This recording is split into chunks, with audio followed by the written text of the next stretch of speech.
saya juga mengatakan kami selalu dituduh akan menyingkirkan presiden, mata-mata Amerika dan sebagainya.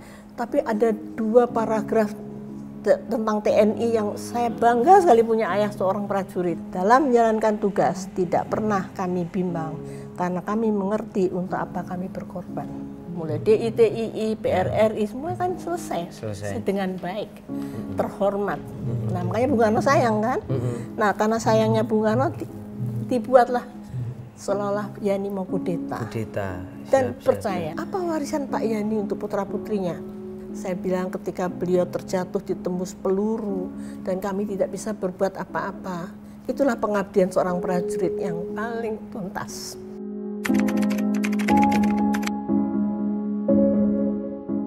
Ya, sahabat Kompas.com, bertemu bersama saya Tatang Guritno di acara Kelas.Kompas.com. Gaspol ngobrol ngegas pasti nampol ya.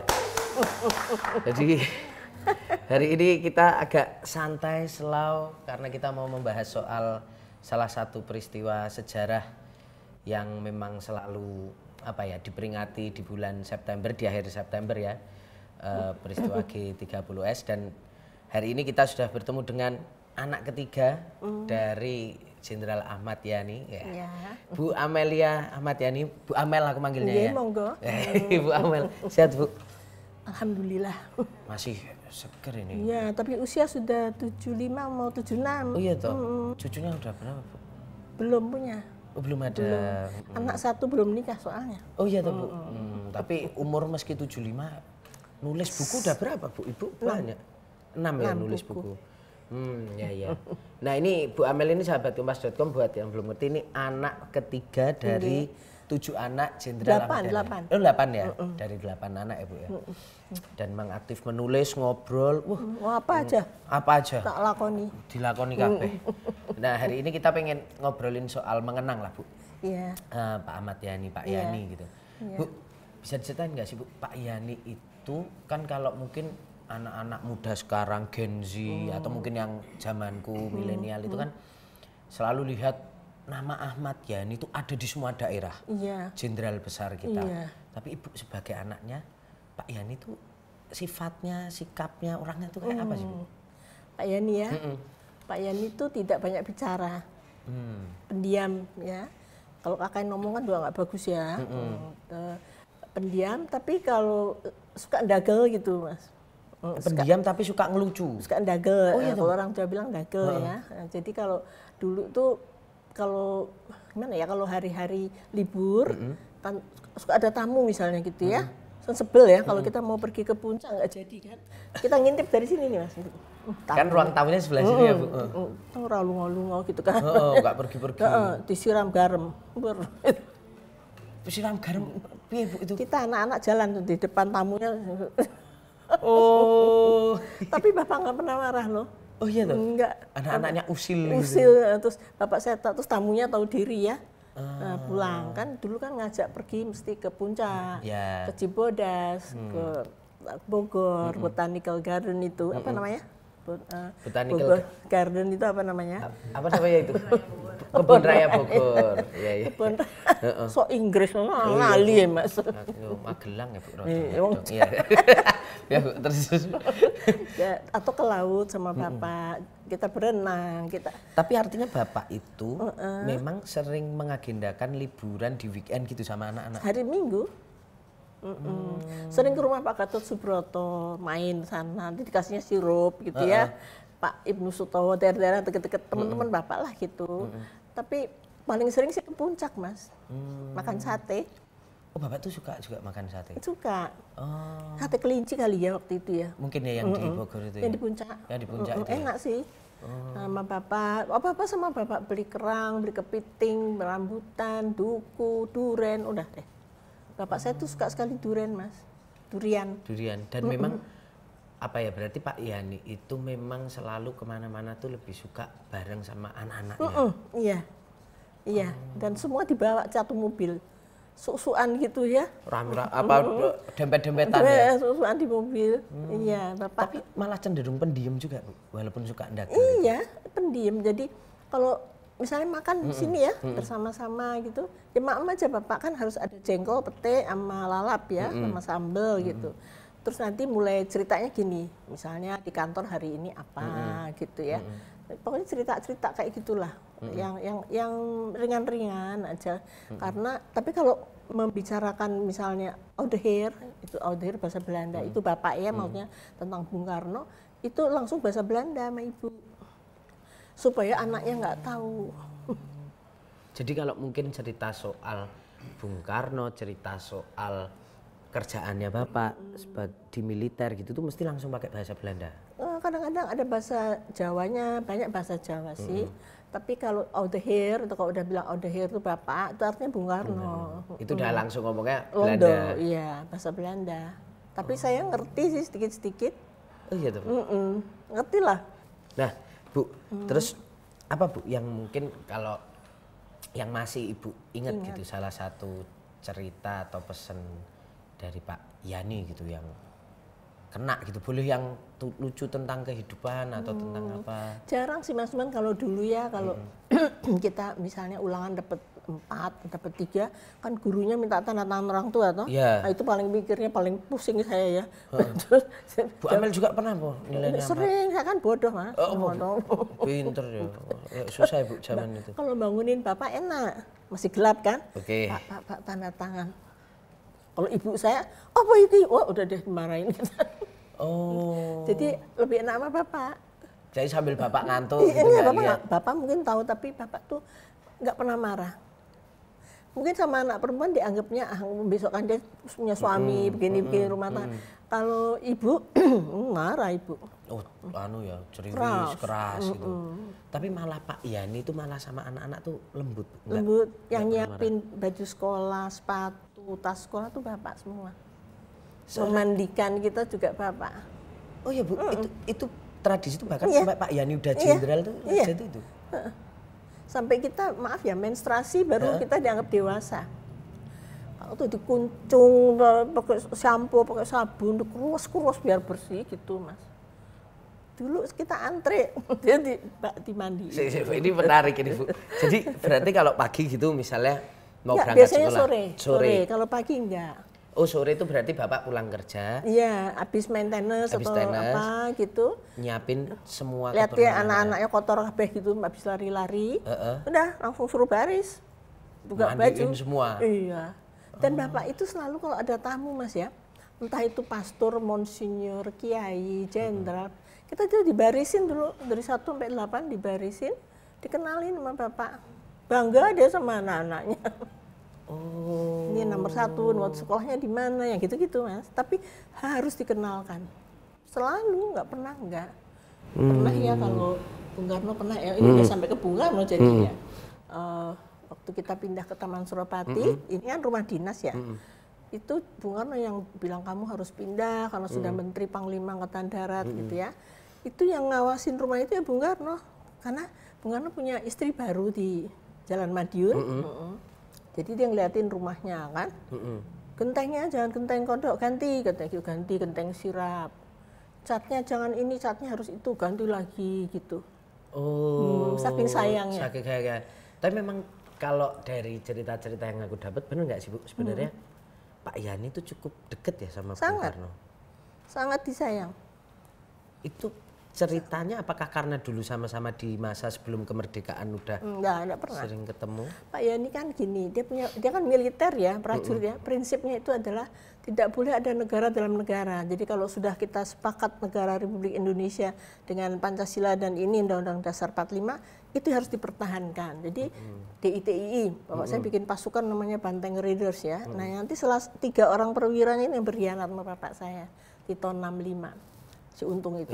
Kemudian PRRI Permesta, Bapak saya berangkat kan ke Sumatera Barat 3 bulan. Habis itu terus merebut Irian Barat, Trikora.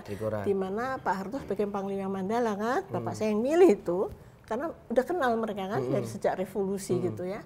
Jadi Bapak saya itu militer sejati dan Bung Karno suka karena wah ada perwira Angkatan Darat yang seperti beliau gitu.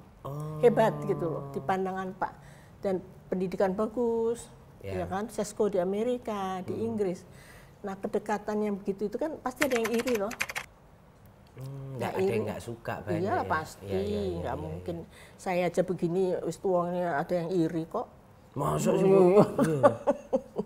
Nah, jadi ceritanya waktu kita di sana cuma 9 bulan karena Taman Suropati itu banyak halus-halusnya itu.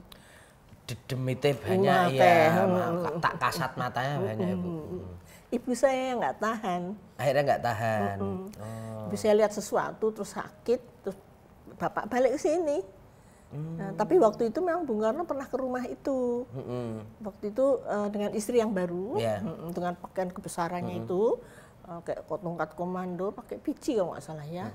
Terus kita dibarisin di situ, dikenalkan. Mungkin, tapi Bung Karno nggak ada impresi lah terhadap kita ya. Ya karena biasa dia gitu biasa banget. Kan mungkin dia anaknya kemen gitu kali. 8 ya Bu ya. 8 baris lagi. Jangan ngopo iki malah mikirnya Bung Karno gitu ya. Padha karo aku gitu kali. Iya, banyak juga kan Bung Karno Nah, itu ya. iya, banyak. Oh, jadi bener malah di sana itu malah sampai Bung Karno tuh pernah main ke rumah. Main terus malah bawa istri yang baru, terus pakai bandnya itu ABS, asal Bapak senang. Yang main itu Cakrabirawa. Duduk gedebur. Terus saya lihat ya Bung Karno duduk gitu ya, yang ada ininya loh Mas, yang ada panjangannya itu loh. Jadi kakinya bisa naik gitu. Saya ngintip tuh tangannya lagi gini, lagi dengerin musik. Oh, jadi dengerin musik sama gini. Tapi kalau Pak Yani tuh suka musik juga nggak Bu? Sukanya musik keroncong. Oh, Pak Yani itu Ya keroncong. Sapulidina sama Indonesia Tanah Airku. Bapak sama Ibu sama suka keroncong. Nggak tahu saya suka dengerin di mobil apa sih gitu ya.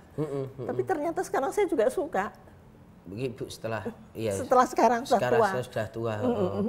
Disuka. Iya. Bandar Jakarta. Itu Bapak saya seneng. Bandar Jakarta itu yang apa tuh lagunya gimana? Ada deh. Ya, aku rada. Bandar Jakarta, Sapulidi, Indonesia Tanah Airku itu. Itu Bapak sukanya itu. Bapak sama Ibu. Nah, Bu, kalau sekarang kita mulai masuk ke peristiwa sejarah nih, tapi belum sampai ke situ. Masih menjelang itu.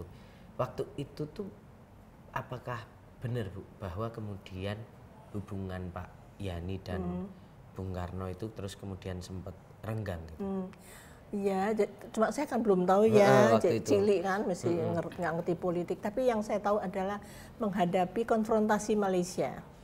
Dwi Kora, Ganyang Malaysia. Dia Pak Bung Karno kan maunya kan kita itu Indonesia tuh bermain di kancah internasional tuh sangat ini kan. Nah, jenderalnya kan cakep-cakep itu termasuk Pak Yani kan. Ya.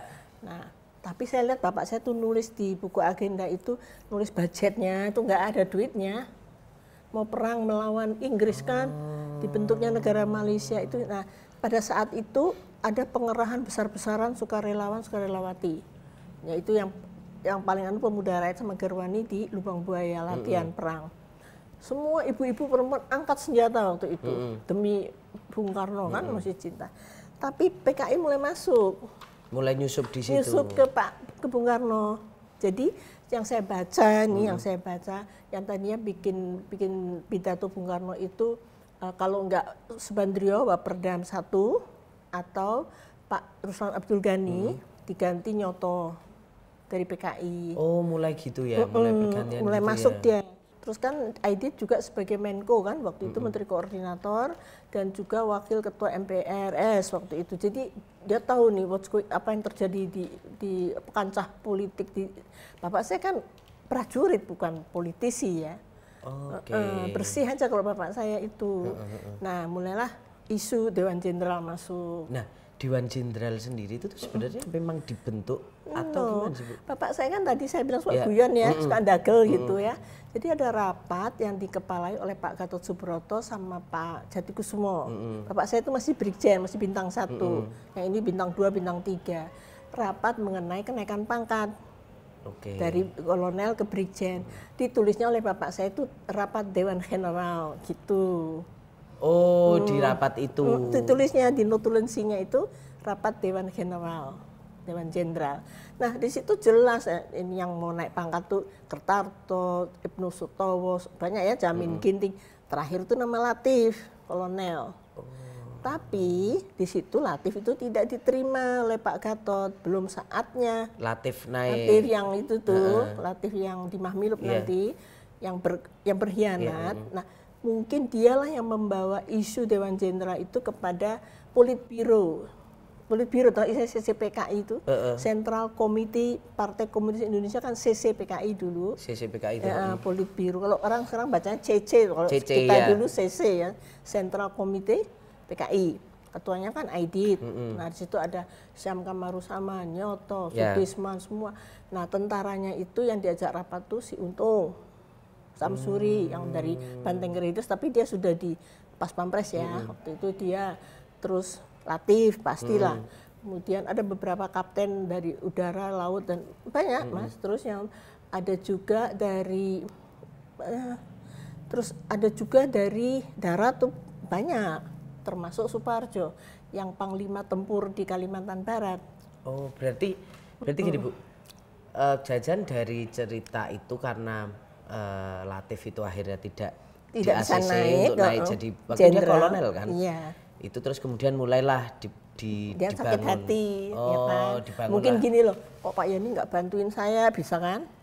Terus kemudian dibilang bahwa mungkin Dewan Jenderal ini sebuah gerakan untuk kudeta terhadap Bung Karno. Oh. Dan isu itu sangat matang Mas. Yang saya baca, saya teliti tulisan bapak saya, dan bapak saya juga mengatakan kami selalu dituduh akan menyingkirkan presiden, mata-mata Amerika dan sebagainya. Tapi ada 2 paragraf tentang TNI yang saya bangga sekali punya ayah seorang prajurit. Apa itu Bu? Ada di bukunya, mesti saya baca. Boleh? Yang ini ya? Yang ini. Oke. Yang ini nih Mas. Ini Dewan Jenderal nih. Dewan Jenderal. Ya kan? Notulensi Dewan Jenderal. Itu bapak saya yang nulis.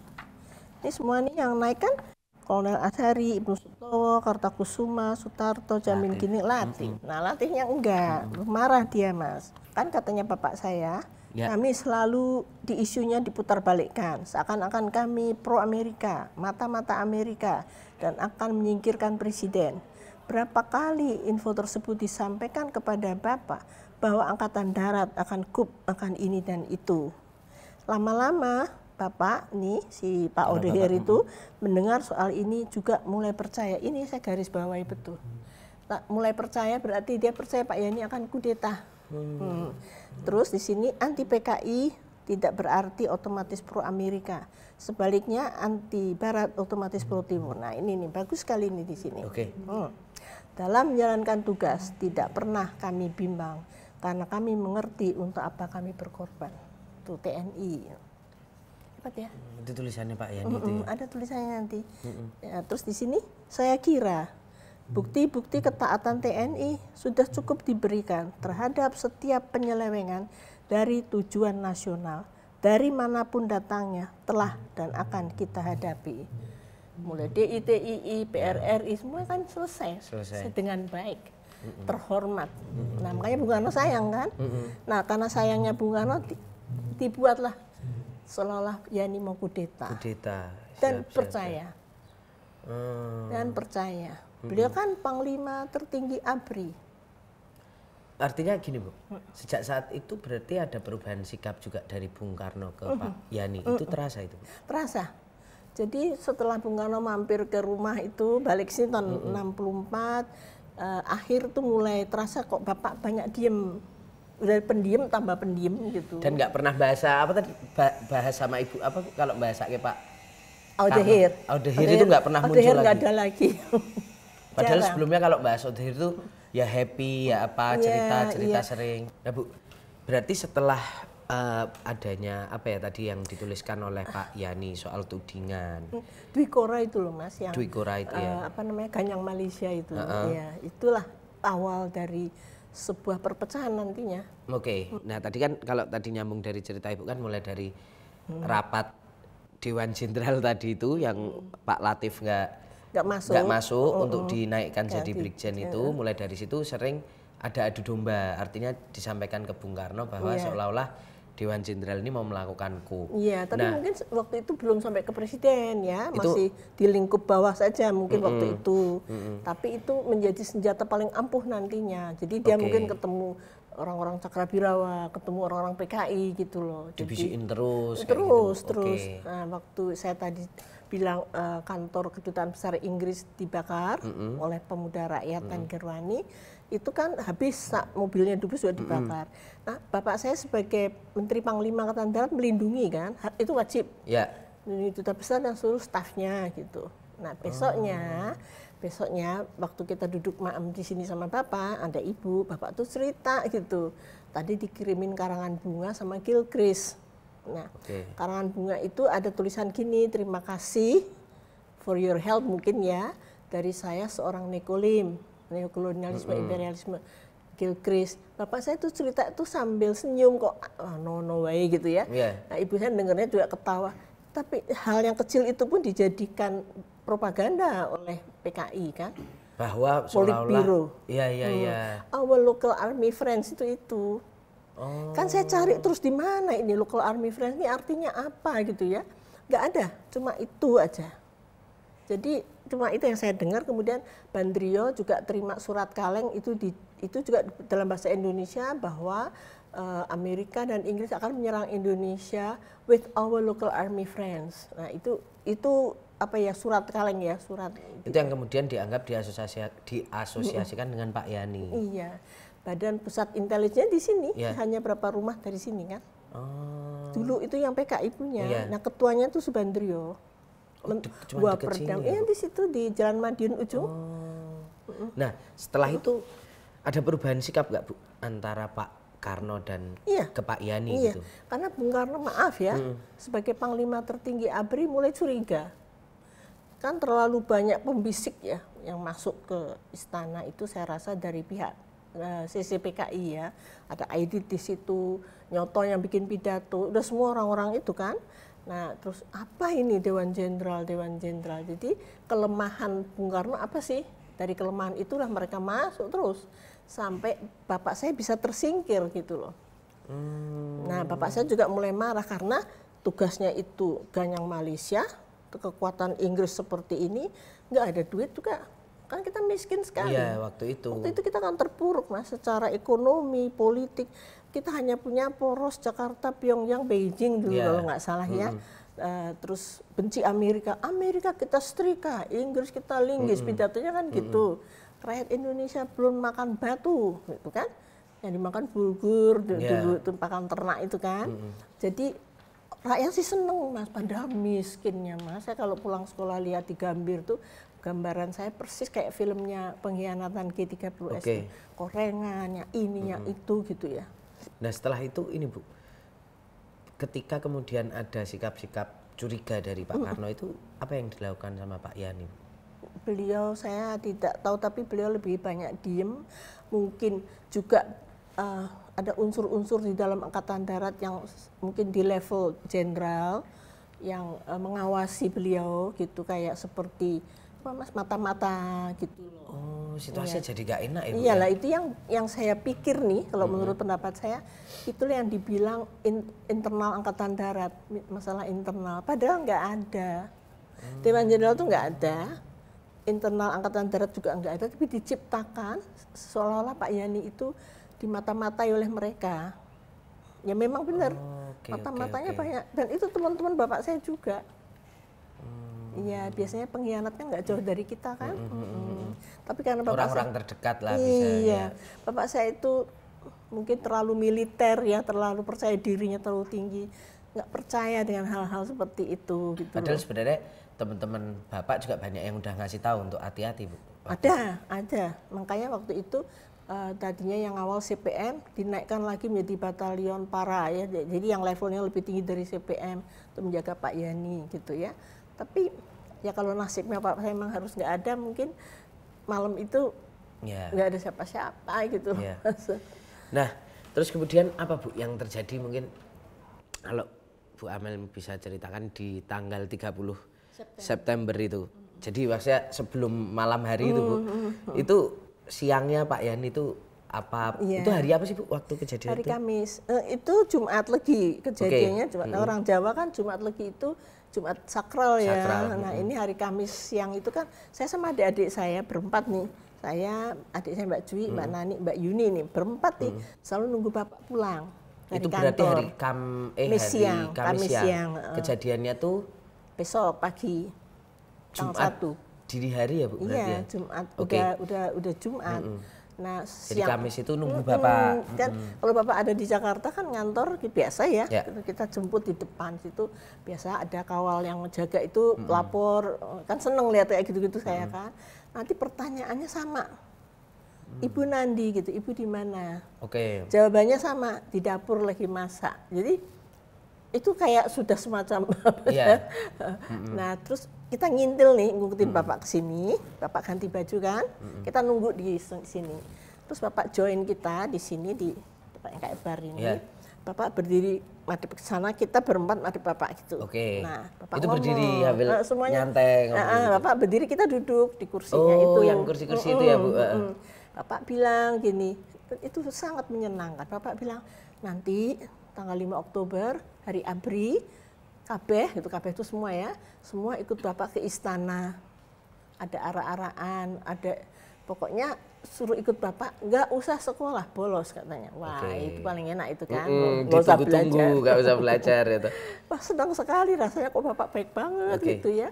Dan siang itu makan bareng. Enggak, Ding. Waktu di situ tuh ada botol minyak wangi, saya nggak tahu dari mana. Tumpah oleh tangan Bapak kesenggol gitu.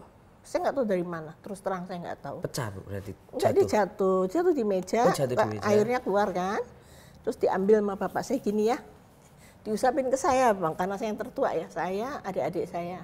Sambil bilang begini, kalau ada yang nanya, dari mana wanginya, bilang dari Bapak gitu.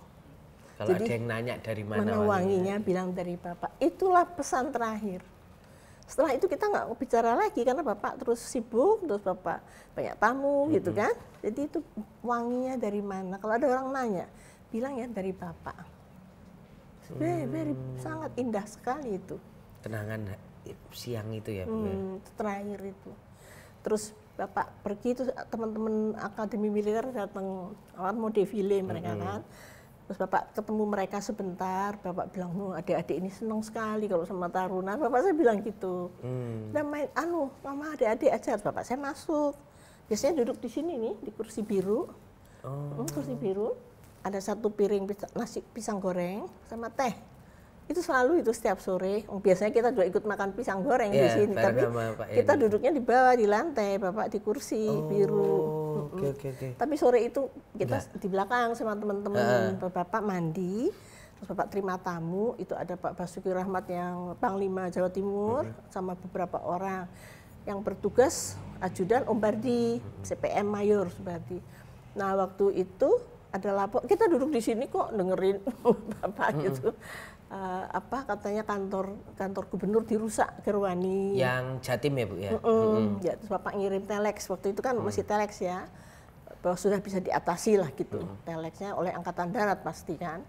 Terus ada Pak Gandhi, Sugandi itu ajudan Bung Karno, pernah ajudan kan dia habis ngadep Bung Karno lagi ngamuk-ngamuk gitulah. Terus dia ke sini, terus dia bilang, Om Bardi, ana siapa di Nanjero, ada siapa? Yeah. Om Bardi bilang, ada Pak Basuki, aku mau lapor, udah masuk aja katanya. Om Bardi, ya nggak apa-apa. Nggak enak katanya, kamu aja nanti yang lapor itu. Apa sih? Bung Karno marah-marah tadi katanya. Apa itu Dewan Jenderal? Masih ribut soal Dewan Jenderal gitu. Nah, Bapak saya nggak tahu ya, karena ini terus pergi kan, Pak Gandinya pergi. Jadi Pak Gandhi itu nggak jadi lapor, nggak jadi karena dia lihat banyak tamu kan, terus dia pulang, terus kamu aja yang lapor gitu. Nah itu adalah malam terakhir. Nah terus bapak saya tuh, ibu saya pamitan sama bapak saya ke Taman Suropati dengan ajudan, dengan sahabatnya, dengan siapalah beberapa orang mau nyepi. Kalau dia kan orang Bali ya, Bali setengah Jawa ya. Jadi besok tuh ulang tahunnya ibu saya tanggal 1.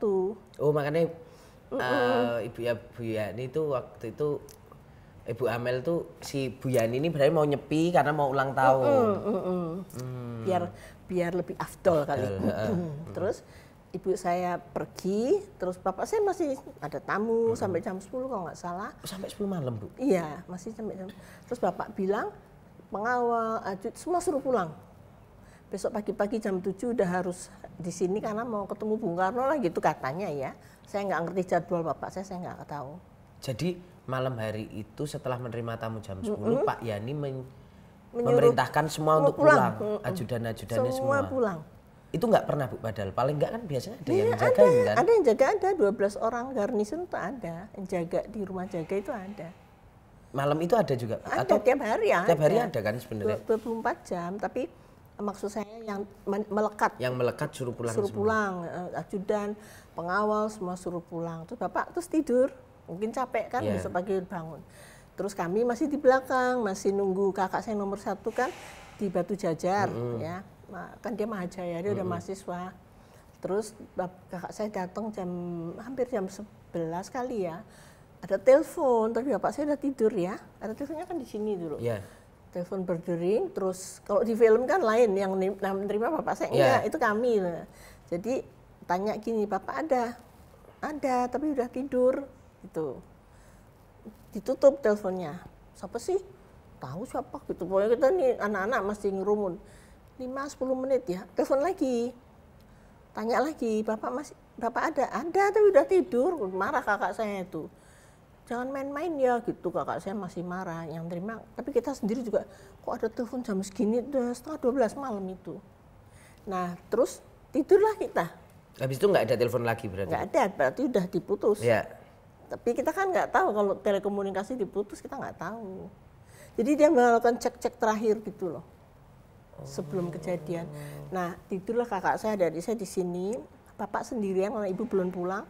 Jadi nggak ada yang dikunci, pintu belakang tuh nggak ada yang terkunci, tinggal buka gini aja. Bapak aja kamarnya nggak terkunci. Nah saya di belakang tidur, karena sempit di dalam, saya di belakang. Jadi mereka datang itu nggak bersuara lah mas, ya karena semuanya bisa masuk dengan tenang. Tapi kan bis-bis sama truk-truk parkir di situ, di pinggir situ. Lah 12 orang yang jadi situ mungkin wis takut ya, Bu? Takut, dia lihat Cakrabirawa yang masuk duluan di depan kan, Cakra pas pampres itu. Dia bilang gini, wah Cakrabirawa, mereka disita senjatanya. Masuklah si orang-orang gila ini, lihat belakang, pintunya kan cuma segini tuh yang mas tadi masuk ya.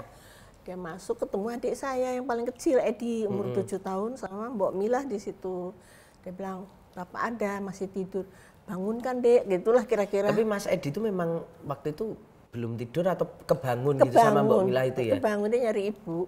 Kan biasanya kan bapak, ibu, Mas Untung, Mas Edi tidur di satu kamar. Tapi malam itu enggak ada ibu. Jadi Mas Untung tidur sama adik-adik saya yang lain. Edi juga, tapi dia nggak bisa tidur. Dia bangun jam 4 itu. Terus dia ke belakang nyari ibu saya kan. Kan nggak ada yang dikunci, jadi ketemu mereka di situ. Bu, berarti penjaga yang di depannya ada 12 orang tuh, itu nggak berkutik juga ya waktu itu? Enggak, mereka katanya sedengar saya, mereka bilang, ah Cakrabirawa gitu loh. Terus langsung Cakra ngambil senjata mereka. Jadi kalau buat teman-teman Kompas.com yang nggak tahu, Cakrabirawa itu zaman Bung Karno itu pas pampres kalau sekarang ya, Bu? Iya, pas pampres. Itu mereka masuk. Masuk tuh cuma 5 kali pas pampresnya itu, tapi yang lain itu mungkin pemuda rakyat sama katanya ada yang perempuan juga, tapi saya nggak lihat ya. Itu pakai baju hijau, pakai pitah-pitah sininya. Saya ingat kalau itu. Di antara kerumunan ratusan yang masuk mengepung semua. itu. Ya mungkin ada tentaranya juga. Baju hijau semua pakai senjata tapi. Tapi yang masuk terus masuk ketemu Mas Edi. Edi yang Cakra. Itu yang Cakra, 5 orang itu, Bu. Mas. Ya, jadi dia di gang sini. Yang lain tuh di belakang tuh Mas, banyak sekali. Nah, setelah dialog sama bapak saya tadi, dibangunin kan bapak saya, terjadi dialog yang kasar gitu. Nggak boleh ganti baju, nggak boleh mandi, nggak boleh apapun. Bapak saya marah kan. Tahu apa kamu prajurit gitu, ditonjok lah sama bapak saya. Oh, Pak Yani itu sempat nonjok. Ditonjok, dia jatuh. Jatuh tuh sampai kasa itu melengkung gini ya. Dia nggak bisa bangun, Mas. Nah, bapak saya marah kan, dia tutup pintunya, sebelahnya tuh teriak, tembak gitu. Tembak lah, langsung lewat kaca nembaknya. Nah, itulah kita bangun semua. Itu berarti tembakan itu kalau di film tuh kayaknya beberapa kali ya, Bu? Berondong ada, gitu ya? Saya sih lihatnya 7 ya yang masuk ke tubuh bapak saya mungkin ya. Jadi Bapak saya jatuh langsung kan. Tadinya katanya tengkurap kan karena pas jalan. Balik gitu seret gitu loh Mas. Tanpa ampun. Jadi saya mendengar tembakan itu kan seperti halilintar dalam rumah kayak apa sih? Bangun semua, kaget semua, keluar tuh penuh orang di belakang itu, penuh tentara. Bu Amel nggak bisa langsung masuk sini karena ketahan. Iya, mereka banyak sekali. Ya? Banyak sekali. Tapi Bu Amel lihat Pak Yani. Saya lihat itu pasti tarik kakinya di sini. Ya lihat masih di sini bapak saya. Terus yang jatuh tuh dibopong sama temennya, dibopong 2 orang gitu. Jadi saya lihatnya begini, lihat saya ya seperti foto soalnya ya. Jadi si orang yang jatuh tadi dibopong, di depannya dia itu bapak saya diseret, di belakang dia itu kakak adik-adik saya nyusul dari belakang. Lari kan, ini kan kenceng sekali. Nah saya dari belakang saya ketemu bapak saya pas di pertigaan itu. Saya lihat bapak saya merem sih matanya, saya nggak lupa itu. Tapi rebutan tuh keluar pintu itu karena kecil ya. Ratusan orang keluar dari satu pintu, bayangin. Nah terakhir kita dicegatlah sama mereka gitu. Nah dicegat itu mereka bilang gini, kalau anak-anak nggak masuk akan ditembak semua gitu. Terus dia udah krak-krak gitu kan. Adik saya Mas Untung lihatnya 1 orang, saya lihatnya 5 gitu loh. Yang nyeret itu Bu? Atau Enggak, yang bapak mau saya diseret udah. Yang mau nembak kita. Yang bapak saya udah seret, udah sampai di pinggir jalan situ, dilempar ke truk kan. Nah kita kan mau nyusul tuh kan nggak boleh tercegat di pintu itu, kalau anak-anak nggak masuk ditembak juga. Jadi itu yang terjadi. Kita kan gimana sih Mas, nggak ada ibu, nggak ada siapa-siapa, nggak ada siapa-siapa, cuman Mbok Mila, Mbok Mangun yang udah tua, anak-anak bingung semua. Sama 12 yang tidak bisa ngomong apa-apa, cuman diem dia tentara itu. Yang 12 itu. Yang jaga itu. Udah nggak bisa apa-apa mereka. Seperti kita shock juga kan, shock dan panik gitu. Nah terus udah kedengaran tuh suara kendaraan menderu-deru lah pergi arahnya ke sana gitu. Terus kita angkat telepon mati, udah nggak bisa telepon kan. Tadi mau telepon Om Bardi, Pak Bardi kan rumahnya di belakang. Terus kita minta Mbok Mila ke rumah Pak Bardi, kan jalan kaki ke belakang situ. Terus Om Bardi datang, bangun tidur juga kan pasti. Dia bilang, Om, gitu cuman Bapak darahnya, Bapak ditembak. Bingung kan dia cuman gitu, dibawa kemana, terus ke sana, Om, ke sana gitu. Itu darahnya itu Om lihat banyak darah di mana-mana kan. Terus Om Bardi pergi atau apa saya lupa dia ngapain, terus dia langsung ke rumah Pak Prapto, Pak Parman, Pak Toya kan deket-deket semua ya. Semua nggak ada, diambil semua. Terus dia ke rumahnya Pak. Karena rumahnya itu cuma daerah-daerah sini. Di Menteng semua. Pak Umar Wirahadi Kusuma, dia lapor. Terus Pak Umar ke sini jam 6, ibu saya datang jam 5 coba. Diambil setengah 5 kan. Ibu saya datang gini. Kita liatin ibu dari dalam. Mau ngomong apa nih sama ibu kan. Ibu saya bilang, Non kok udah bangun pagi-pagi gitu kan. Bu, bapak, bu gitu aja. Kenapa bapak dibawa pergi ditembak Bu? Ibu saya di luar teriak-teriak, cari, ibu cari kemana coba. Ibu saya pingsan Mas. Gotong lah sama ajudan sama kita, dibawa ke sini. Nah, pas dia siuman itu lihat darah gumpal di depannya. Terus ada bayangan kaki dan tangan gitu. Terus kita semua di dekat ibu ngeliatin ibu aja gini kan. Terus ibu bilang bahasa Jawa sih, kalau lihat gini bapakmu nggak ada gitu. Oh enggak Bu, bapak masih hidup, jangan bilang gitu. Enggak, bapak masih hidup. Cuma tangan dan kakinya yang kena, tapi kita nggak pernah mau melihat darah yang segumpal itu yang di lantai. Terus sama ibu diambil terus ibu usapin ke sini. Ibu kenapa harus gitu? Biar kuat kata ibu saya. Terus ibu saya masuk ke dalam ke kamar bapak, mungkin dia pengen mastiin bapak saya memang udah nggak ada. Ibu saya ambil hem terakhir yang dipakai terima tamu itu kan putih warnanya, semua dibersihin darahnya pakai hem itu. Nah itulah hem yang nanti tidur bareng ibu kemana-mana ibu bawa, ditangisi terus yang malam itu. Itu hem yang terakhir dipakai bapak terima dengan tamu. penuh darah itu, darah yang gumpal di sini. Itu yang dipakai ibu. Iya, diusap dulu terus sisanya diambil. Habis itu terus dipeluk terus itu nggak hilang kan ibu saya nggak lihat soalnya. Berarti mohon maaf ya Bu, Pak Yani itu nggak ada ketika istrinya tuh ulang tahun berarti? Iya. tanggal 1 Oktober. Jumat Legi.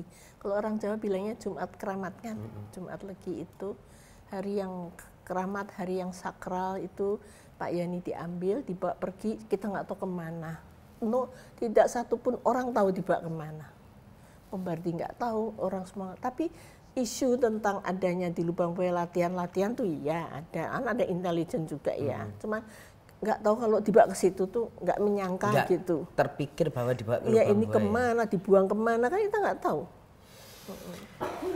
Nah setelah itu Bu, setelah HEM itu kemudian Nah, ibu saya udah nggak bangun, tidur di kamarnya bapak. sempat mengurung diri Bu Wah, sampai jam 7 itu tetangga-tetangga pada datang.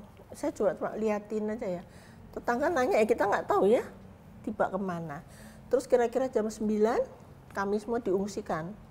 Jadi perintah 9 malam enggak, atau pagi pagi? itu. Oke. Jam 9 pagi karangan bunga dari Bella Flora datang, happy birthday untuk ibu saya dari bapak. Ada karangan bunga. Jadi Pak Yani itu pesen bunga. Karena biasanya kita makan bareng di Cahaya Kota gitu loh nanti. Jadi ada bunga mawar gitu ya, ditaruh sini Mas. Terus ada tulisannya ya, selamat ulang tahun, tapi yang ngasih udah nggak ada dan nggak tahu di mana kan. Terus Itu pesanan Pak Yani untuk istri. Iya. Terus jam 9 kami pakaian beberapa lembar diungsikan ke Pasar Minggu. Nah, daerahnya tuh dulu kan hanya Pasar Minggu, Kebayoran Lama, Kebayoran Baru ya. Jadi kayak Cipete, terus apa Kemang kan belum ada. Belum Terus adik saya kan waktu saya nulis dia bilang gini, "Kamu salah nulis tuh. Itu di Kemang." Enggak ada Kemang waktu itu. Adanya semua Pasar Minggu. Banyak pohon buah-buahan kan. Nah, nggak ada listrik. Kita di situ aja bengong aja nggak ngerti ngapain. Mungkin rumah ini jadi posko mungkin waktu itu. Itu diungsikannya itu di rumah siapa nggak tahu? Di rumahnya Om Pak Mariadi, tetangga yang punya rumah tapi belum ada listrik. Oh. Jadi hanya pakai lilin aja sama beberapa pengawal. Terus saya bawa transistor kecil, saya hanya dengerin radio RRI sama Australia. Kalau RRI itu bilangnya kan orang tua kami itu pengkhianat, ya kan? Karena udah dikuasai. Ya udah si gerakan 30 Untung ya waktu September, itu ya. 30 September yang Gerakan 30 menguasai. September. Terus saya bilang kok bapakku kok jahat pengkhianat, hidupnya berfoya-foya lah apalah semuanya. Nah, Bung Karno ada dalam lindungan gerakan 30 September kan gitu. Itu di radio Di RRI radio itu. RRI. Radio Australia bilang para jenderal yang diculik belum diketahui keberadaannya. Jadi nggak ada yang tahu kan? Saya lebih senang dengerin yang Australia karena buat saya lebih Netral enak, ya waktu itu. lebih enak didengar gitu. Nah, tapi kira-kira jam 1 siang pengumuman lagi Dewan Revolusi si Untung itu udah dipersiapkan memang oleh mereka. Jadi karena tidak adanya tadi kalau saya baca di Latif itu di Mahmilum itu persiapannya ada 7.000 tentara akan dikerahkan. Peralatan-peralatan dari Siliwangi akan keluar untuk mengambil alih ini kekuasaan ya. Itu nggak ada, nggak keluar dan maaf Presiden Soekarno Panglima tertinggi ABRI berada di Halim. Bersama siapa? Bersama Suparjo yang dari Dewan Revolusi. Jadi istilahnya dulu Senko 1, Sentral Komite 1 Halim, Sentral Komite 2 Gedung Penas, Sentral Komite 3 di mana gitu loh. Jadi mereka berhubungan dengan Senko itu istilahnya Senko, Sentral Komite. Nah, di situ Bung Karno ada di situ sampai jam 1 Untung mengeluarkan dekret bahwa kabinet Dwikora demisioner. Jadi artinya dia melakukan kudeta. Disitulah Pak Harto lalu bilang, ini kudeta. Nah begitu Pak Harto tahu itu kudeta, mereka nunggu apa gitu. Kan nggak tahu apa yang terjadi, cuma dengerin radio RRI aja. Terus dia mengirim telex. Ini ceritanya Om Bardi ke saya ya. Kirim telex ke seluruh Indonesia, terjadi kudeta di Jakarta. Jakarta dalam keadaan perang, dideklarasi dalam keadaan perang, semua pintu keluar masuk Jakarta ditutup. Jadi kalau mau ke Cirebon tuh nggak ada jalan, ditutup, ke Bandung mah ditutup. Kemudian Pak Harto melakukan operasi, panggil Pak Sarwo Edi yang dulu bersama-sama zaman revolusi kan, dipanggil ambil alih telekomunikasi dan RRI. Direbut hanya dalam waktu singkat. Nah begitu itu direbut, terus Pak Harto bikin maklumat atau pernyataan bahwa Bung Karno harus meninggalkan Halim sebelum jam 24.00 karena Halim akan diserbu. Itu udah siap Mas, panser udah mau nyerbu Halim, udah di pinggir nunggu perintahnya aja. Tapi Bung Karno pergi nurut sama Pak Harto. Dia meninggalkan Halim ke Istana Bogor. Nah kira-kira nanti hari tanggal 3 ya, itu tanggal 1 malam ya. Itu tanggal 1 terjadi tanggal 1 malam ya, jadi gagal kan, lari semua kan. Terus tanggal 2 itu nggak ada apa-apa, tapi mungkin di sini terjadi pergolakan dan sebagainya, saya nggak tahu ya. Tanggal 3 itu maghrib, ibu saya keluar dari kamar di pengungsian itu. Dia bilang sama temennya yang sahabatnya, bilang, bikinin aku kebaya hitam gitu. Hah, ibu minta kebaya hitam buat apa gitu, kita kan nanya ya. Bapakmu wis ra ono, ibu saya gitu kan, mukanya udah pucat ibu saya itu. Terus kita nangis gitu, kenapa kok ibu bilang gitu? Barusan bapakmu datang bilang jaga anak-anak. Nitipnya cuma itu, jaga anak-anak gitu ya. Ternyata kalau kita lihat gaibnya ya Mas, jadi sumur itu digali oleh Ombardi yang nemuin sumur sama Pak Kitman ya, digali, jadi mungkin terbuka kan jadinya gaibnya itu. Terus bapak saya pamitan kan sama ibu, jaga anak-anak itu kan, kesian sekali. Oh, ketika sumurnya dibuka itu ya. Ditemukan, dibuka, digali sama orang-orang dari desa itu, gaibnya itu keluar kayaknya ya, saya nggak tahu lah ceritanya. Terus datang ke ibu, terus bilang jaga anak-anak, artinya aku harus pergi gitu kan. Nah, terus kita nangis. Terus besoknya tanggal 4 sore Om Bardi datang. Mukanya kotor, ininya penuh lumpur, keringetan, matanya merah ya. Terus udah ketemu Bapak Om? Sudah katanya. Terus dia di kamar sama ibu lama, kita nunggu kan. Terus habis itu kita dipanggil masuk, kita loncat di tempat tidur, pengen tahu apa yang terjadi. Karena kita nggak pernah sure bahwa Bapak itu gugur loh. Anak-anak ini karena dibilang dirawat lah apalah gitu ya. Terus Om Bardi nangis, saya lihat dia nunduk nangis. Terus ibu, kuat sekali ibu saya bilang gini, sekarang bapakmu benar-benar sudah tidak ada, yang ada cuma ibu sama kamu semua, dan harus bisa mengikhlaskan bapak, katanya.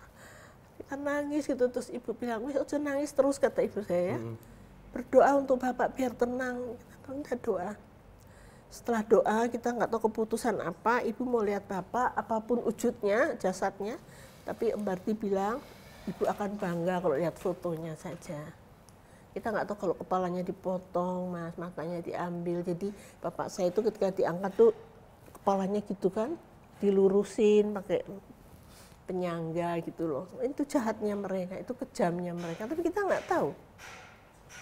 Kita hanya taunya bahwa bapak gugur gitu, dan nggak boleh lihat Mas, hanya lihat foto saja, ibu akan bangga, katanya gitu. Nggak, berarti istrinya Pak Yani, ibunya Bu Amel itu berarti Bu Yayu itu nggak boleh lihat. Iya, Om Bardi bilang ibu akan bangga kalau lihat fotonya bapak saja. Nggak usah lihat jenazah. Nggak usah lihat jenazah, dan semua jenazah dibawa ke RSPAD sedang dibersihkan. Dan saya tahu ceritanya para pahlawan itu di bawah itu dikasih kasa gitu, karena udah pada rontok ya daging-dagingnya. Terus kalau nggak salah putranya Pak Prapto, karena Pak Prapto pakai sarung. Bapak saya aja baju yang di atasnya udah nggak ada, tinggal celana piyamanya, masih ada peluru yang di dalam tubuhnya. Jadi kondisinya kalau Mas lihat, nanti saya kasih lihat fotonya, kalau itu sangat kejam, sangat kejam, sangat di luar batas-batas peri kemanusiaan. Kalau ceritanya Pak Kitman, Pak Bardi yang nemuin sumur itu, kan Pak Kitman tuh kebawa sama, sempat keculik ya itu, diculik, dia naik sepeda di rumah Pak Panjaitan, ada tembak-tembakan gitu. Dia dibawa, dia diikat tangannya, terus dia kan nggak tahu sampai mana itu ya. Terus dia dengar gini, Yani wis dipateni, Yani wis dipateni gitu. Terus mereka teriak sukses gitu. Nah, terus dia lihat ada laki perempuan ngerumunin apa, dia nggak tahu kalau itu sumur. Jadi dimasukkan mereka ke situ, ditembaki, ditendang, itulah, udahlah nggak tahu deh. Pokoknya yang bapak saya jelas udah gugur pun masih dibunuh gitu. Pokoknya dia nggak boleh hidup. Kan itu jahat sekali. Ya. Nah itu, jadi kalau waktu itu terus TNI Angkatan Darat terutama ngamuk, marah, ya apalagi Pak Saro Edi sampai ngejar PKI sampai ke lubang-lubang mana dicariin, Pak Harto marah, semua marah ya, kita bisa memaklumi. Karena situasi itu ya. Nah, si Presiden Panglima tertinggi ini ya, belum jelas ya. Beliau tanggal 6 Oktober di Istana Bogor sama wartawan-wartawan ngerokok-ngerokok, ketawa-ketawa. Dia bilang apa yang terjadi terhadap para jenderal itu adalah riak-riak kecil dalam revolusi. Saya tuh dengerin itu di televisi. Saya bilang, kok bisa? Tadinya katanya baik, ini kok bisa kayak begitu? Nah itulah Mas. Makanya untuk anak-anak Pak Yani, anak-anak pahlawan revolusi yang lain, kita semua sulit untuk bisa menerima kenyataan dan bisa memaafkan sulit. Apalagi adik-adik saya nggak bisa melihat kekejaman mereka, mulai kita ngejar di sini Mas ya, kita nggak boleh ikut, kita malah mau ditembak, udah kokang senjata. Itu bagian dari peristiwa yang mungkin sampai nanti menutup mata. Tapi setelah kejadian itu Bu, Bung Karno tuh masih membangun komunikasi nggak? Bahkan sama keluarga Pak Yani sama Bu Yayu juga? Enggak, sama sekali. Dia nyuruh Bu Dewi Soekarno yang Jepang itu ke sini. Hampir tiap hari ke sini ketemu ibu saya. Terus saya tanya kan sama ibu saya, Bu ada apa sih Bu Dewi kok balik ke sini?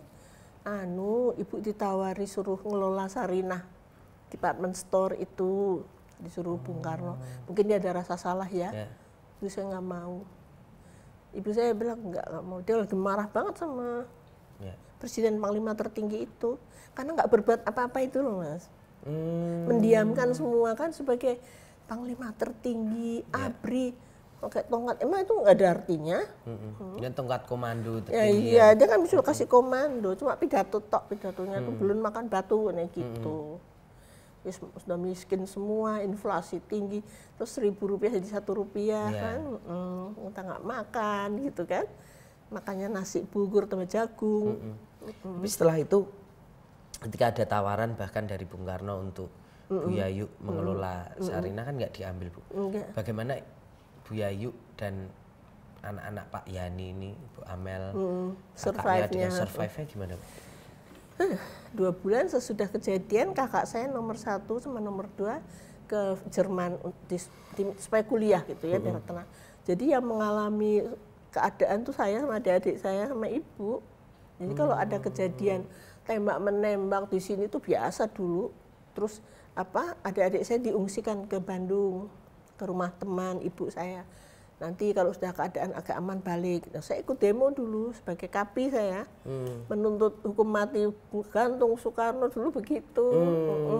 Setelah peristiwa itu ya? Iya, dan mahasiswa kami kan. Kita ngumpulnya di Fakultas Kedokteran UI itu di Salemba. Tiap hari digojok semua otak kita. Setelah dicuci bersih naik truk terus ke sana.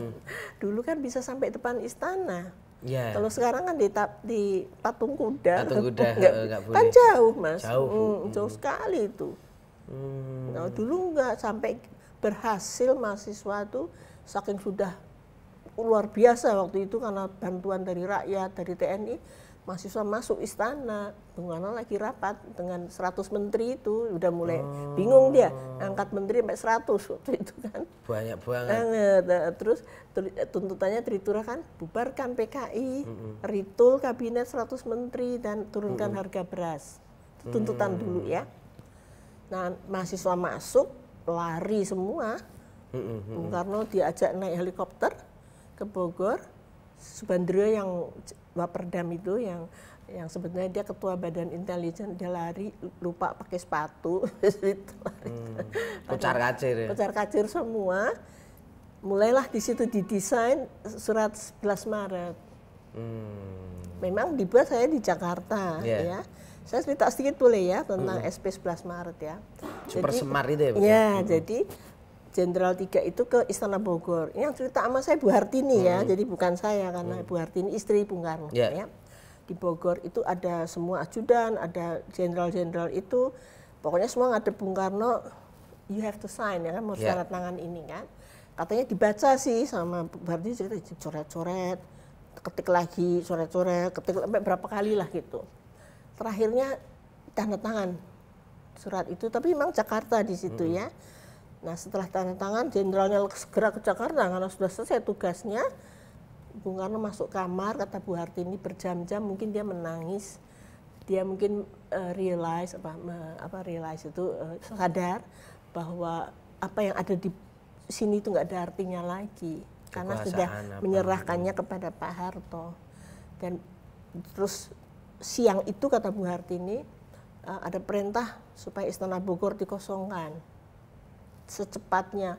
Kata Bu Hartini pakai spray, katanya spray tempat tidur, semua baju ditumpuk dibawa ke Batu Tulis, pindah ke Batu Tulis karena Istana Bogor mau untuk rapat katanya gitu. Udah galak banget tentara waktu itu. Nah Bung Karno pindah tanggal 12 bubarkan PKI. Itu Mas di depan HI itu penuh masyarakat bergembira. Saya ikut sama Ibu waktu itu ya, sama beberapa pengawal lihat keadaan dibubarkannya PKI, Partai Komunis Indonesia. Itu yang paling penting kan itu. Nah kalau kabinet 100 menteri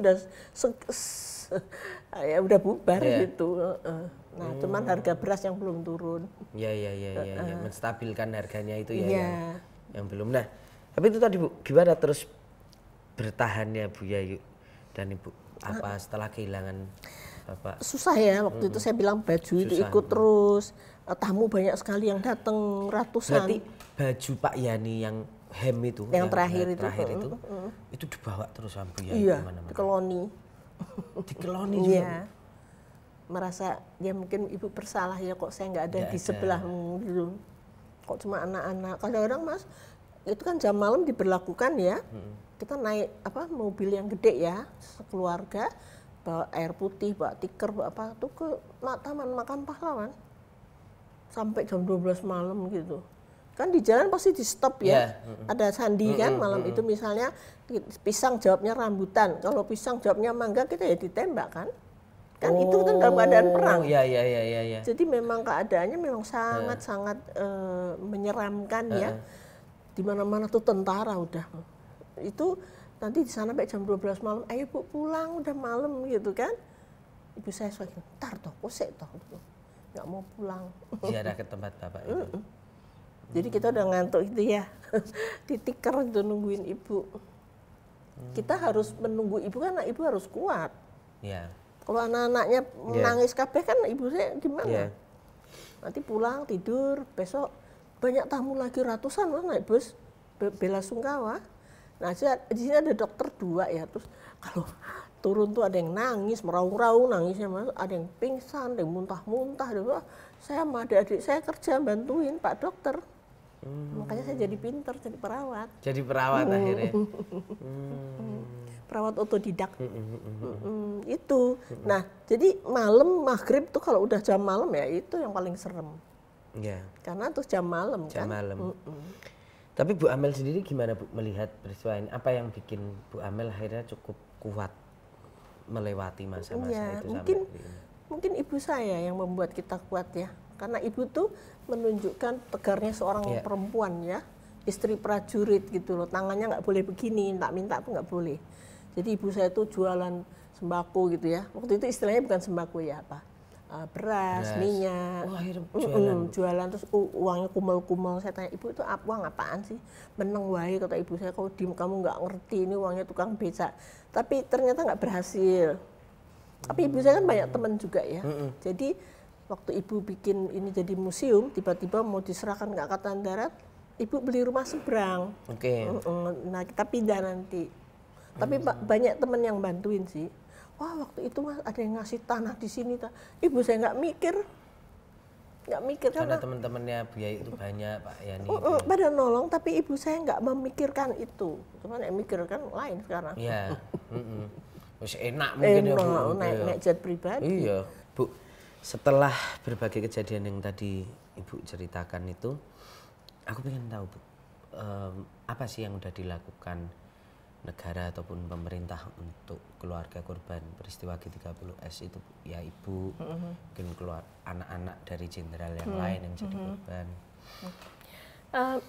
Kalau dari keluarga kami karena Ibu tuh Bapak tuh kan nggak pernah mikir punya rumah ya, jadi adanya rumah dinas, jadi kita nggak punya rumah satu, jadi randu apa-apa gitu. Terus kalau keluarga pahlawan revolusi yang lain semua punya, Mas. Oh. Iya, tapi kan dijadikan cagar budaya ya, Ya. termasuk ini kan.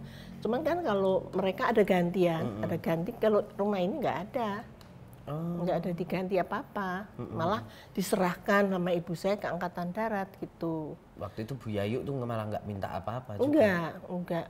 Ketika saya mau minta nggak dikasih, giliran ibu saya nggak ada ya. Tapi ya namanya berusaha, namanya ikhtiar ya. Tapi ada bantuan dari negara itu untuk seluruh pahlawan, Mas, nasional, pahlawan revolusi, itu masing-masing keluarga dapat 50 juta tiap tahun. Tiap tahun 50 juta. Itu masih berjalan Bu sampai hari ini? Masih, nggak tahu nih tahun depan, saya nggak tahu ya. Nah, 50 juta itu kalau di keluarga kami kan dibagi 7. Ya. Yang satu udah meninggal kakak saya. Jadi satu orang dapat 7 juta setahun. Mas bagi 12. Ya. 500.000. Dikit ya. Sidik banget. Cuman buat token. Iya. Sama tol. Ini tombok kayak Tombok lagi. Tapi kita kan nggak boleh mengeluh, Mas. Ya. Jadi ya nggak ngeluh menengai gitu ya. Apa adanya batin ya, ya, tapi batin. sidik ya, Bu. Iya. Terus tapi ibu saya itu kan orangnya kan sangat ini, Mas, nggak pernah nyerah ya. Oke. Jadi ibu saya itu bikin rumah di Jalan Bangka. Waktu itu tuh Jalan Bangka itu tempat pemerahan sapi, susu sapi sama bikin tahu. Saya ingat, jadi bau asem gitu kalau itu. Ibu saya beli Rp125 per meter waktu itu ya. Terus beliau bikin rumah satu dulu, terus ada ekonomi kan mulai bangkit tuh tahun 67, ada investasi masuk. Nah, rumah yang kecil itu dipakai orang Inggris namanya Mr. Boyd. Saya ingat karena saya ngurusi ya. Terus rumah yang satunya orang Malaysia, jadi disewa orang-orang asing waktu itu kan mulai masuk tuh orang asing. Ya disitulah hidupnya dan lebih baik. Kemudian kami sekolah kuliah di luar negeri. Saya di Inggris, jadi adik saya ada yang di Perancis, nanti pulang lagi kuliah lagi di sini gitu. Mas untung adik saya ke Amerika gitu. Jadi, tapi memang ini ya Bu, apa ya, Bu Yayu itu juga ngomong nggak Bu ke anak-anaknya bahwa sekarang udah nggak ada bapak kalian harus kamu bukan lagi anaknya Menteri Panglima Angkatan Darat, kamu sekarang anak rondo bakul beras gitu. Harus bisa menerima kenyataan itu. Jadi kita ya mak diem aja ngeliatin ibu kalau ibu ngomong begitu ya. Ya.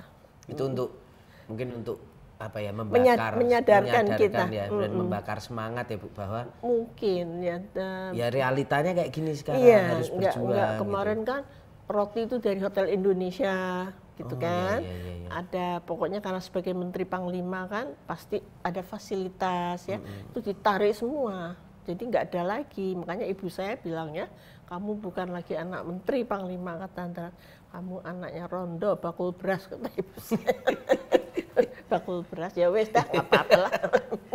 Oke. Nah terus setelah itu Bu, tapi kan kita nggak punya utang sama negara, Mas. Nah jadi nggak beban ya Bu. Yang utang itu negara sama kita. Ya benar. Tas jasa Pak Yani itu. Iya, itu utang besar sekali, Mas, melebihi sama Muiz, Harvey Muiz yang 300 triliun. Nggak terbayar bapak saya itu. Asik ini. Selentingannya tuh ngerembet. Iya, kekinian. Memang begitu. Mengikuti kekinian. Ya. Tapi kan saya mempunyai kesempatan waktu itu saya bisa bekerja di United Nations di New York. Wah, Bu Amel ini juga nggak kaleng-kaleng ya karirnya ya. Bukan kaleng drum. Bisa sampai sana ya waktu itu. Iya, saya bangga saya bisa, dan itu bukan apa, tapi saya mendapat kesempatan itu, saya ke New York. Ya, saya bekerja.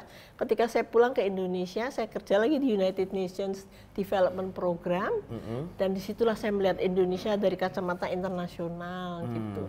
Dan ibu saya ini suka jual beli itu loh, Mas, barang-barang antik gitu.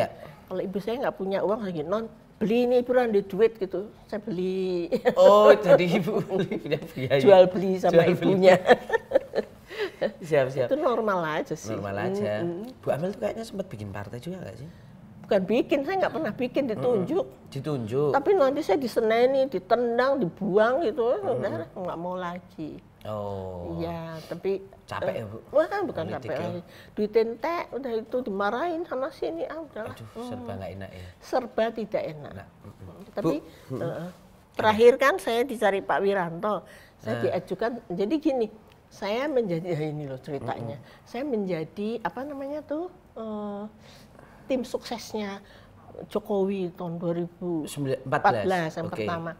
Ditawari. Saya pengagum dulu. Pak Wiranto yang nunjuk saya. Oh, malah ditunjuk. Terus saya bantu sampai selesai jadi presiden, dah kabinet dah terbentuk. Terus saya bilang gini sama Pak Wiranto, Pak, kan udah selesai semua, saya tak di luar aja. Saya bilang biar sesuai dengan apa saya kepandaian saya gitu. Pak Wiranto bilang, oh enggak, ibu saya ajukan sebagai duta besar. Nah kalau militer mas, prajurit ngomong satu kata itu jadi mas. Itu harus dipegang teguh. Iya. Jadi saya nggak pernah ribut, Pak Wiranto ngomong sekali itu. Terus saya dipanggil Menlu, terus saya habis itu dilantik sebagai duta besar. Ibu tuh pernah duta besar Di Bosnia dan Herzegovina. Oh. Wilayah Yugoslavia Iya, dulu. Yugoslavia. Artinya saya nggak pernah minta kerjaan loh mas. Ditunjuk, emang jago, Bu Amel pinter. Bu, agak balik lagi lah soal peristiwa G30S. Ini kan banyak juga yang menganggap bahwa sebenarnya peristiwa itu tuh bagian dari apalah konspirasi ataupun apa yang intinya Pak Harto sebenarnya di situ juga terlibat gitu. Katanya. Banyak yang menganggap gitu kan. Dibuat. Itu kalau menurut Ibu gimana? Dibuat, harus gitu. Karena dia ingin bicara soal masalah internal Angkatan Darat gitu. Padahal ya kalau saya baca di ya semua dokumen saya baca di Mahmilub itu punyanya Latif itu yang dimasukkan dalam list itu adalah pejabat teras Angkatan Darat, yaitu ini semua.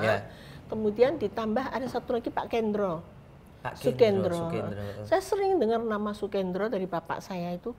Saya nggak tahu beliau ini siapa, kayaknya misteri gitu ya.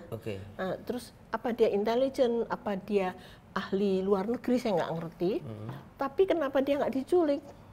Malah Pak Sukendro ini nggak diculik dan nggak ada ceritanya, saya nggak tahu ya. Nah kenapa? Nah kalau Pak Harto nggak ada di sini di Mahmilub tuh nggak ada memang.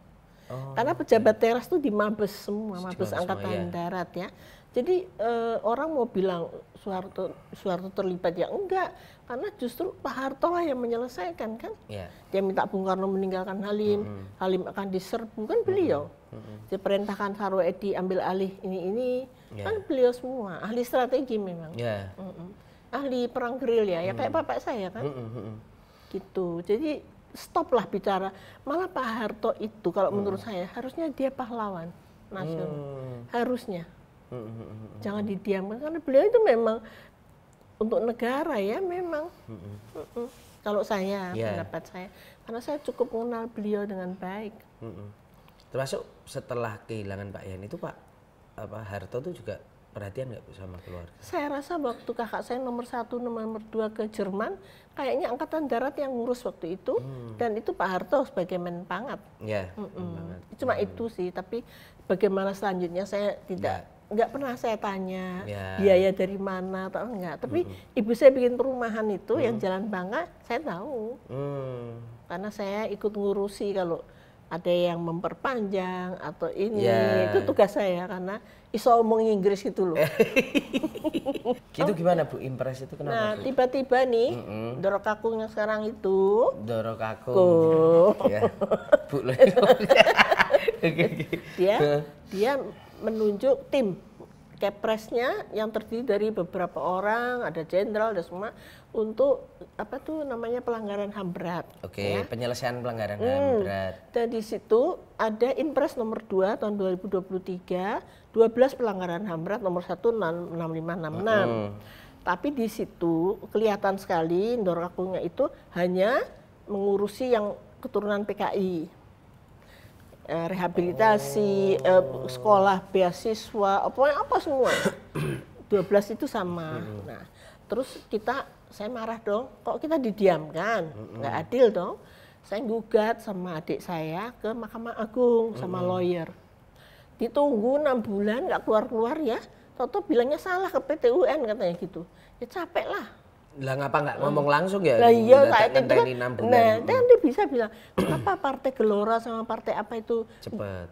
gugat 3 hari disetujui. Ya. Ya kan, itu kan mengenai batas itu Usia. Lah kok kita 6 bulan Artinya dalam impres itu Ibu melihat bahwa ada ketidakadilan. ketidakadilan justru dari korban yang merupakan anak-anak pahlawan revolusi ini malah tidak Maupun diperhatikan. anak kiai, anak NU Yang itu waktu itu juga terlibat konflik dengan PKI ya, itu malah nggak diperhatikan. nggak diperhatikan.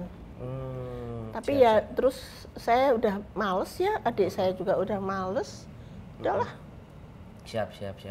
Nah Bu, kalau Bu tadi menarik juga terakhir temenan nama saya Bu, Ilham Aidit. Oh Ilham, kenapa? Kalau Ibu sendiri tuh berarti hubungannya sama misalnya anaknya DNA Aidit itu gimana? Anaknya, nama Ilham saya nggak ada apa-apa, biasa aja. Sama anaknya Omar Dhani. Jadi waktu peristiwa itu Bung Karno ya, hanya menurut saya lagi ya, yang dia lindungi itu keluarganya Omar Dhani. Dikirim ke luar negeri mereka, dikasih tugas apa saya itu. Nah terakhirnya kata Peri anaknya tuh cerita sama saya, waktu kami di Kamboja tuh Mbak, terus dikirimlah Pak Neklani itu CPM ya. Neklani yang pernah jadi adhan di Amerika, dikirimlah Neklani ke sana untuk jemput Pak Omar Dhani pulang sekeluarga sampai di sini di Indonesia. Pak Omar Dhani langsung masuk penjara, anaknya masuk rumah gitu. Itu juga penderitaan. Tapi tadinya kan dikirim ke luar negeri tuh. Ya mungkin nggak ada kerjaan, cuma muter sana muter sini, dijemput sama Pak Neklani. Jadi anak-anak itu banyak yang cerita ke saya. Saya ini pusat informasi. Jadi Ibu tuh juga sama teman-teman yang kiri, keluarga kiri PKI itu juga hubungannya baik. Kalau saya baik karena waktu itu ada Pak Taufik Kemas ya. Pak Taufik Kemas tuh sangat bagus, geguyup gitu. Ya dia itu bagus, tapi begitu beliau meninggal pecah lagi gitu. Terus saya keluar negeri kan, saya kira-kira 4,5 tahun di luar negeri, ya saya udah nggak tahu perkembangan gitu. Tapi kalau itu mereka suka hubungan sama saya kok, Mbak ini gini ini. Untuk saling. Iya. Tapi kami nggak bicara yang lain-lain, kami hanya ya bagaimana keadaan, gitu aja. Mas Peri semua, kita sama-sama nggak. Ya orang tua kita sudah nggak ada semua kan. Gitu. Oke, Bu Amel, matur nuwun banget. Sami-sami. Sudah dikuliahi, diceritakan, luar biasa. Pokoknya Ibu sehat-sehat terus. Alhamdulillah, terima kasih. Semoga semua kita sehat. Ya, pokoknya sehat selalu. Matur nuwun. Gitu, sahabat Kompas.com, semoga tercerahkan. Jangan lupa untuk selalu melihat gaspolkompas.com, karena di sini juga ada banyak sejarah-sejarah yang ngegas dan pasti nampol. Kita ketemu lagi di kesempatan berikutnya. Amin. Oke.